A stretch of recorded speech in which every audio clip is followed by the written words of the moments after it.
Hey everyone, welcome to my second devlog. The theme of this devlog is, drumroll please, menus. But wait, don't hit the back button.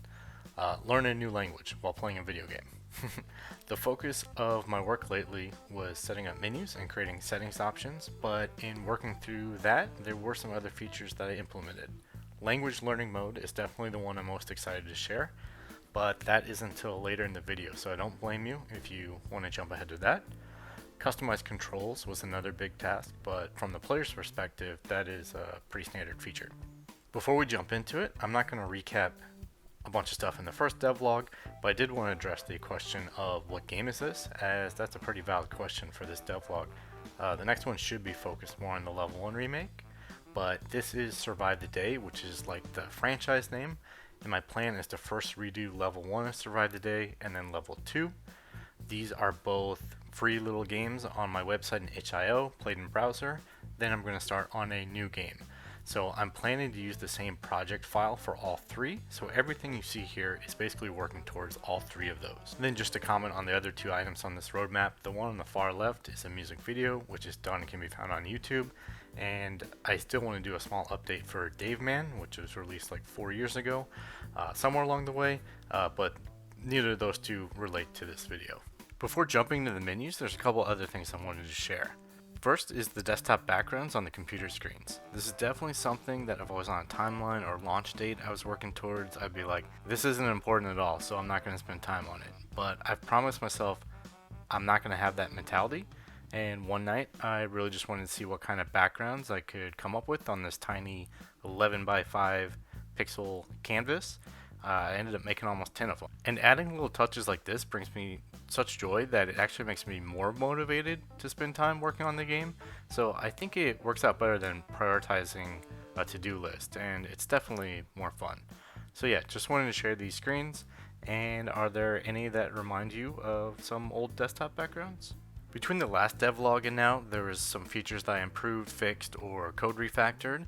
Most you don't see a noticeable change, it's just like no bugs now, but these monologues I didn't show the last time. The logic I set up here should be fairly easy to adapt to make conversations, but with Dave being the silent type, there aren't any conversations in level 1, so I focused on what I'm calling these monologues, which is just one character speaking, which Chatty Cathy loves to do. One benefit I believe this is adding, sometimes in a classic RPG game, you're reading lines fast, you hit enter to go to the next one, and then when you're reading the new one, you're confused, like, did I read the previous one wrong? So here you can easily reference the context since the previous lines are still available to see. I actually tried having all the previous lines shown, but it was ridiculous how tall the conversations got. So I'm limiting it to 3, but a 4th one will be shown if you're holding the pause dialogue button. Another main reason I want to set up the dialogue this way, I'm envisioning in certain games that dialogue will be taking place between NPCs without the player even around, so that way the player can kind of like walk up on conversations already going on instead of the classic walk up, press a button to start a conversation. Alright, so now on to the highly anticipated menus. I've been taking an indie game marketing course from Chris C, and one topic, which was kind of an aside to marketing, was about required features in a game. By required, he means if you don't have them, players could leave a negative review complaining about them. So I took his list, added a few things specific to my game, and figured it sounded much better to get this all set up now. If something's adjustable, it feels way better to get that set up first than going back to the code and looking for everywhere you need to implement it. Even something as simple as a boolean on whether screen shake is enabled or disabled, having to look through all the code after you finish a game to find everywhere you used screen shake sounds way more tedious than having it prepared before you start even adding screen shake. So the first settings menu is the audio menu, which I actually don't have any audio in the project yet. Like I said, it feels better to get that set up beforehand. So all of these sliders, once you adjust them, it gets stored to a global variable. Then when I'm adding the audio, I can just have them play at the volume of that global variable. These sliders can be interacted with just like the rest of the menu with the keyboard or controller, but they can also be dragged with a mouse. And then I'll also demonstrate this now as opposed to later. The settings all get saved in local storage, so I can actually close out the tab and reopen the project, and you can see that the audio volume is set to what I left it before I closed it. So if someone adjusts the controls and then they come back the next day to play, you don't want them to have to customize their controls again. The next settings menu is the visual settings menu, and the first item is simply a full screen toggle. The full screen scaling, when it's full screen and it's not 16:9 aspect ratio, it needs to know how it wants to scale. I would love for everyone to keep it letterbox integer because that keeps the integrity of the pixel art. I can't stand seeing the pixels bleeding, especially like when one eyeball is bigger than the other. It just really drives me up the wall. But I also hate to think about people on ultra wide monitors or, new monitors with different aspect ratios being forced to have huge black bars. So I'll leave it up to the user what to choose. I added most of the full screen scaling options that the game engine has built in. I was working on a custom option at one point, but that ran into some roadblocks of its own. The next two options, the line of sight direct and line of sight second, are the color arcs for, as you can see, Chatty Cathy here. You can see the area, her cone of vision. Someone on TikTok actually commented that people with color blindness might have an issue telling those two apart. So I decided to just expose those two colors, so you can actually choose any color from my color palette to set those two. I know it's like a lot of colors to cycle through. That's not a great user experience, but when it comes to color blindness, I probably need to learn more of the do's and don'ts. So for now, I'm just going to allow it to be any of the colors. Might take a bit to scroll through them, but at least there's all those options. The last three are disables for flashing, screen shake, and motion blur, respectively. I don't have any of these in the project yet, but like I mentioned, it's great to have them set up ahead of time. Now when I want to add one, I already have the boolean set up to check if it is enabled, and I can also implement the alternate effect if it's disabled. Next is the customize controls menu. This took a bit to set up, as previously the controls were hard-coded, so first I had to make them dynamic, and then the more tedious part was getting them set up in the menu, where the current controls are displayed and you can choose one to change. If the key's already in use, it'll swap them, and then update the menu to show the new key. Also have to update the UI buttons to show the new key or button, and then of course in the actual data set up the code so the new key will work. From a player's perspective, there isn't really anything unique here. It's the typical customized control, but from a developer standpoint, this is the first time I've done a full-on customized control, so it took a bit of working out, and I'd probably approach it a different way next time, which means I might end up refactoring this later. And with the customized controls, I also needed to make the on-screen buttons fully dynamic, as those were previously hard-coded as well, which also meant I needed to create an icon for every button on the gamepad. I might want to kind of touch up or redo some of these, like the R buttons. For the keyboard, I basically made one key and a text box. Space has its own sprite, but keys like enter, shift, backspace don't actually look accurate and the text kind of gets cut off, but I'm fine with that for now. Then there's the movement toggles. Right now the movement isn't actually in the customized control menu, but I have 4 different ways for the player to move. Arrow keys, WASD, gamepad joystick, gamepad D-pad, and it was really easy to just set up like these toggles so you can toggle them on or off. Like I said, this is the first time I'm doing customized control, so I mentioned there might be a bit more to do here, but I did feel like it was a big undertaking initially, so I'm really happy with where it is now, and maybe it's one of those areas that's better to wait for some player feedback before starting to make more changes to it. Another dynamic aspect I had to incorporate into this implementation is that the actions available can change. For level 1, I'm pretty sure all I'm going to want is an action button and a duck button, but for the stealth prototype I'm working on, there's an action, duck, and a roll button. Then in level 2, I won't need a duck at all, but there might be something completely new I want. So not only did I have to update the control mapping from being hard-coded to dynamic, I had to update the available controls or actions from being hard-coded to dynamic. So at the beginning of different levels or layouts, now I can easily set the actions available to the player. The next menu is the dialogue menu, or the text menu I have it titled here. The first item is the dialogue speed, which affects how long the dialogue timer lasts. The length of the dialogue timer is a combination of the text length and what this dialogue speed is set at. Remember though, there is a button the player can press to pause the dialogue timer and one to finish the timer instantly, so hopefully they don't have to have this fine-tuned to their actual reading speed. The next item is the dialogue font. Another thing I wanted to completely leave up to the user. I know there's always a lot of discussion on which fonts are legible and which ones aren't, especially when it comes to pixel art fonts. And I feel like that actually varies by person. So here I'll just let the user pick the font they want to use. I picked the font that I thought was the most readable for the default font, but I'll leave that up to them. They can choose a fun font if they want, but that's subjective as well. Next is language, and we're getting close to the language learning mode that I've been hyping up, but this option is the language to use when the language learning mode is not on. Right now I have English, Spanish, German, Russian, Chinese simplified, Portuguese, French, Italian, Korean, Japanese, and Polish. So you can swap this setting to get all the dialogue in different languages. This was another area that took a lot of work behind the scenes, but I'm really glad I did it now, not waiting longer. The first tedious part was I had dialogue all over the project, so like if you go talk to Tom, Tom says this, interact with the coffee maker, Dave thinks this, then everything Chatty Cathy says. These were all in different event sheets, which is constructs terms for basically modules. So there's a module for Chatty Cathy, a module for coffee maker, etc., etc. So I had to dig through the whole project to find every time I basically hard coded a piece of dialogue, put that all into a JSON file. And now that I did that, I can tell you that's the way to go, even if you aren't doing this language stuff. It's just way more organized to have all the dialogue in one spot instead of all throughout the project. And then I wrote a script to translate the JSON into different languages. Now you can have all the dialogue in different languages just by changing the setting. Note that I don't have the menu and UI in multiple languages yet. They were also hard-coded in different places, and I just need to get them hooked up to this JSON file to get them translated and to be dynamic. And next is the language learning mode that, like I said, I was really excited to share. Definitely let me know any feedback or thoughts on it. Though I'm excited about it, I really want to take criticism gracefully and see what I can do to make this a useful feature.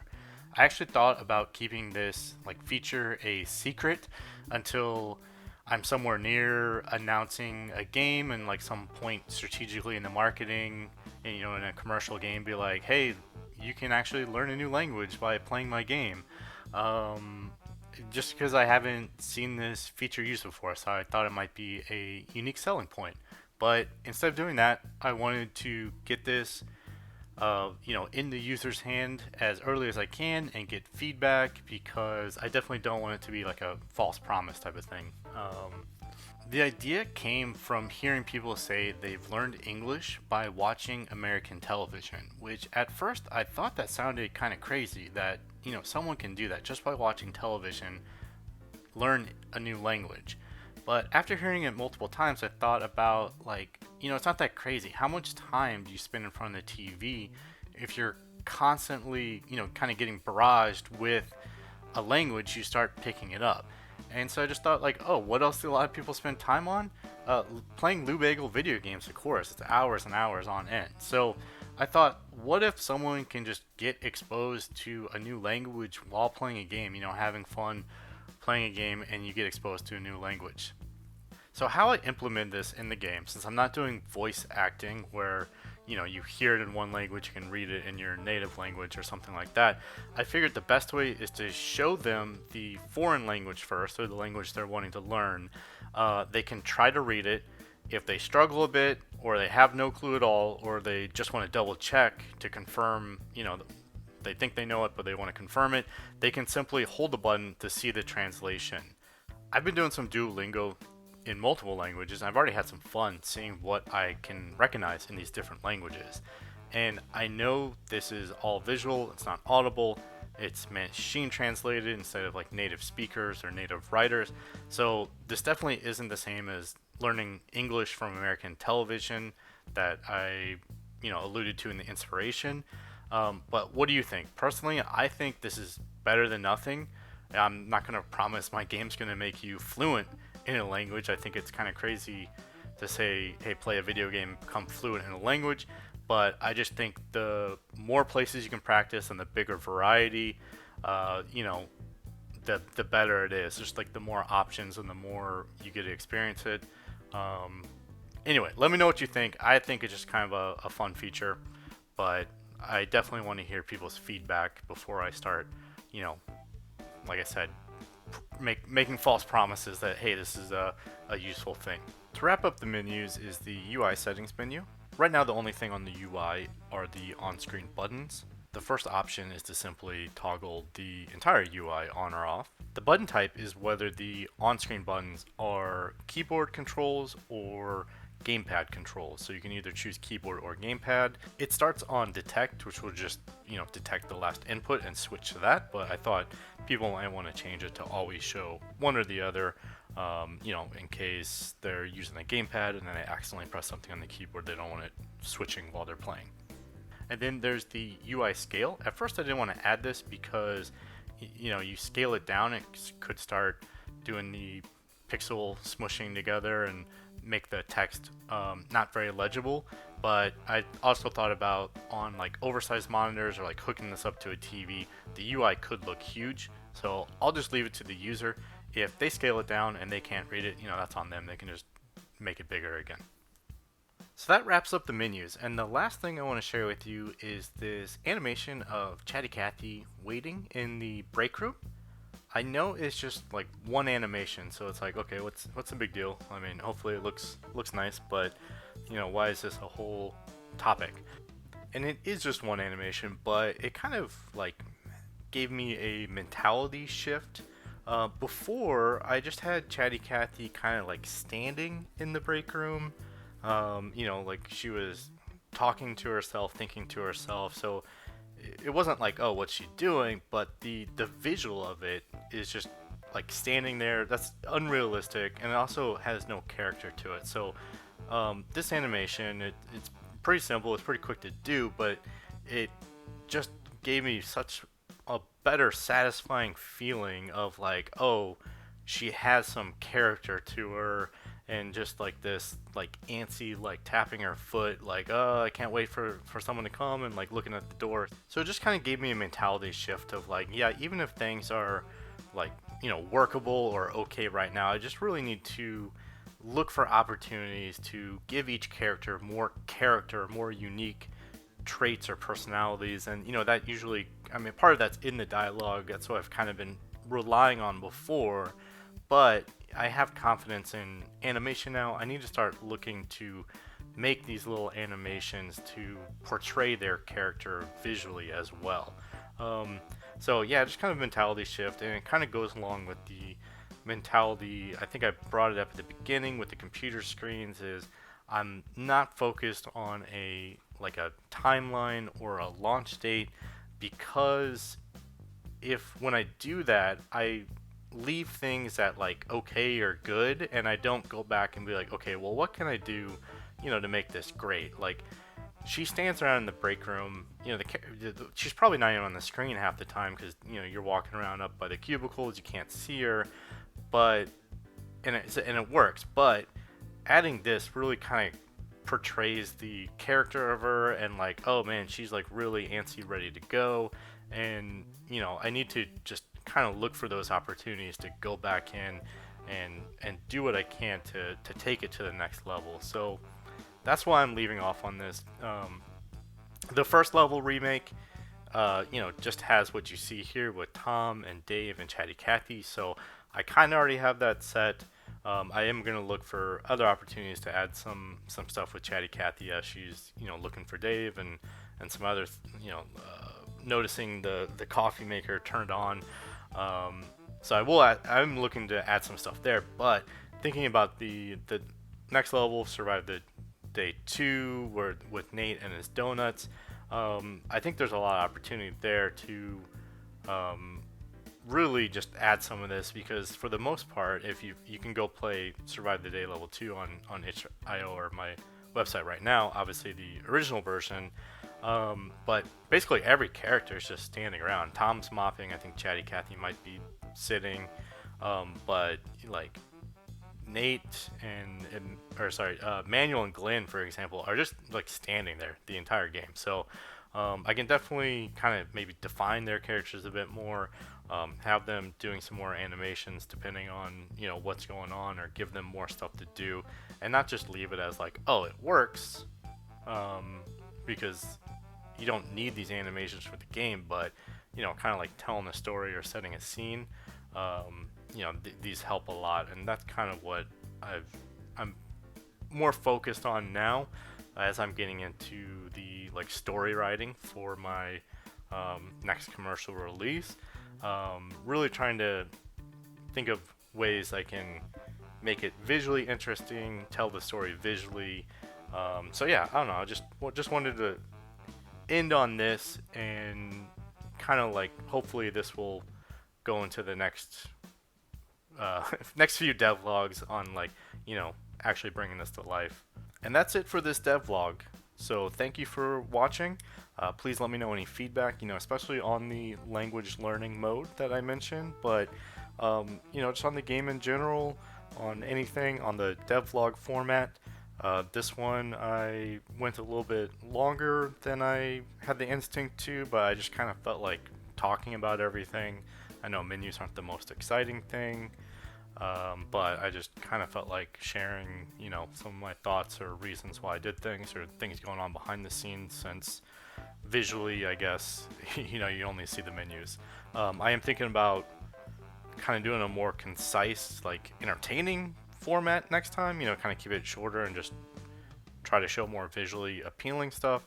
So I don't know. Let me know what you think. Is it better to kind of have the devlog focused on being entertaining itself, or have the devlog kind of just let the developer, talk about whatever they want and go on rants and tangents and linger on, like I'm doing now. So anyway, let me know. Thanks for watching. Bagel out.